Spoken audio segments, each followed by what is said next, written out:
The truth about circumcision. Part 2B.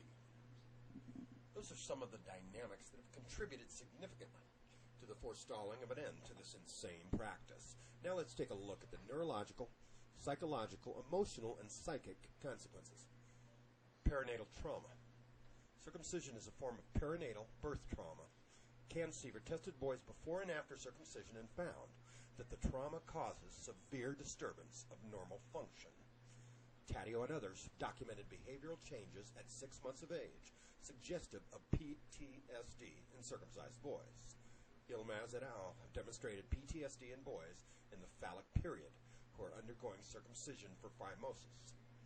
Reinhardt has documented post-traumatic stress disorder resulting from the perinatal trauma of circumcision in middle-aged males. Substantial evidence that perinatal trauma and/or deprivation of pleasure contribute to later aggressive, violent, and or suicidal behavior. Anand and Scalzo suggest that early trauma predisposes to altered pain sensitivity, stress disorders, ADD hyperactivity, and self-destructive disorders.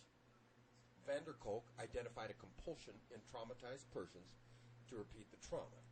Goldman reports that the performance of circumcision by a circumcised male doctor may be a reenactment of one's own circumcision trauma. In the late 19th and early 20th century, Sigmund Freud identified castration anxiety resulting from fear of operations on the genitals. As early as 1929, British analyst Edward Glover reported a case of impotence secondary to castration anxiety caused by a particularly brutal circumcision. Glover also reported the behavior of a medical doctor with an apparent obsessive-compulsive need to perform circumcisions. In 1945, David M. Levy, M.D., reported a study of many children who had undergone various surgical operations, including circumcisions. He found that many suffered from combat neurosis, an early name for what is now known as post-traumatic stress disorder. Child psychiatrist Anna Freud discussed the role of bodily illness in the mental life of children in 1952. Freud stated that the combination of pain and anxiety can have devastating effects on children.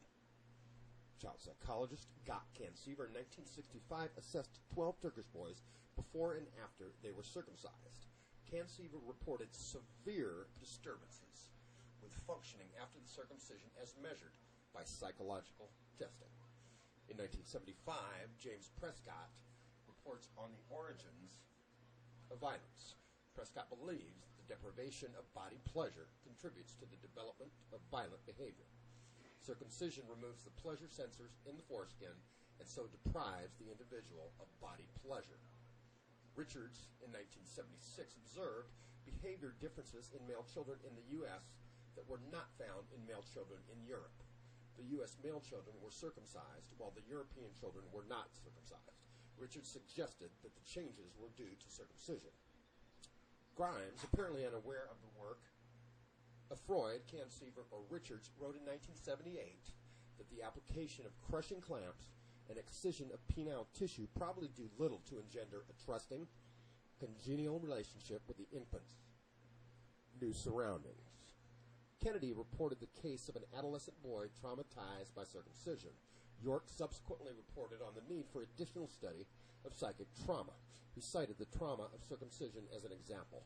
The Diagnostic Manual of the American Psychiatric Association, DSM-3, first identified the conditions that contribute to the development of post-traumatic stress disorder in 1980.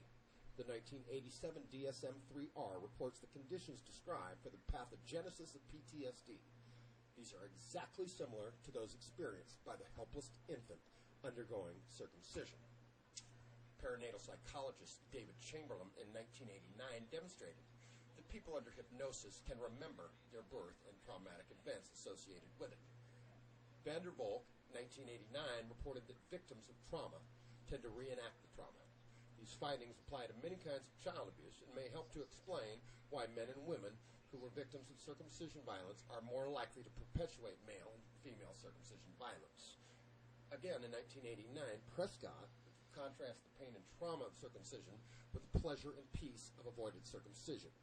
He identifies the pain and lack of pleasure associated with circumcision with changes in brain development and behavior. Prescott argues that the early genital pain of circumcision encodes the brain for later sadomasochistic tendencies, including violent, destructive behavior. In 1991, Alice Miller discusses the effects of early child abuse and trauma on later violent and self-destructive behaviors. Walter and Strymer have reported a case of body dysphoric disorder secondary to circumcision. McGuire and Parks confirmed that grief is common in persons who have lost body parts. Bigelow in 1992 and 95 reported that circumcised men who have become fathers in circumcising cultures often exhibit a behavior described as adamant father syndrome. The adamant father insists that his son be circumcised, even after a rational discussion is provided. In 1993, Minaj found post-traumatic stress disorder in women who have undergone genital procedures. Williams and Capella surveyed the complications of circumcision in 1993. This is believed to be the first medical journal article of this type to discuss psychological complications of circumcision in any detail. George C. Deniston, MD, MPH, in 1994, discusses the psychological effects and behavior changes in adult men resulting from denial of loss of penile circumcision. David Chamberlain, PhD, in 1995, discusses the perinatal origin of later violent behavior. Dr. Chamberlain argues that babies should not be circumcised.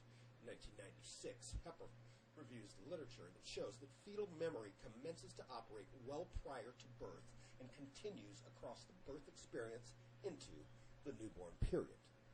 Diamond provides a psychosexual follow-up report on the case of John Joan, who was sexually reassigned and raised as a girl following the total loss of his penis to a circumcision disaster.